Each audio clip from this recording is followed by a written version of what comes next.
Federal Aviation Administration says this could only get worse as the government shutdown continues. Our Katie Lusso is live at Reagan National with a look at the delays over the last couple of hours. Katie, what have you seen and what are people telling you? Yeah, well, earlier tonight we saw some flights that were delayed as long as 3 hours. But if you take a look right now, you can see all of the flights that are left up here on the board. They are all delayed at this very moment. Now, the FAA says that these staffing shortages could go well into the early morning and have a lasting impact. In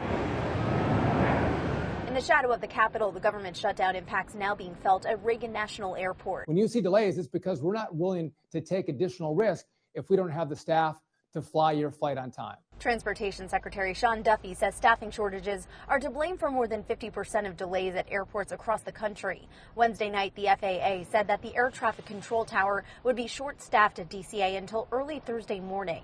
Air traffic controllers are considered essential, so they're still working but not getting paid. We're having maybe a bit of a rebellion by air traffic controllers caused by the shutdown.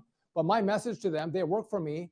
They got to go to work, show up, control the airspace, and eventually you're going to get paid. The result of the shortage, delays. As soon as we left the house, we got a notification that the flight got delayed. Omar Ahmed and his wife are headed to Detroit from D.C. Their flight was delayed about an hour. If we had a more functional government, this wouldn't be happening, but we don't. John Murphy is headed to Burlington. His flight wasn't delayed this time. But I've got 2 more later in the month to out west, so I'm definitely a little worried. We're native Washingtonians. We've been here before. Witness to a shutdown, that is. Ellen and Mike Johnston now live in Florida. They're in town visiting. There shouldn't be a shutdown. There shouldn't be pay stoppages for people who do essential work. She believes it's the comments made by President Trump about potentially not giving furloughed workers back pay that's to blame. They've done this for every shutdown. They've worked through what's going on.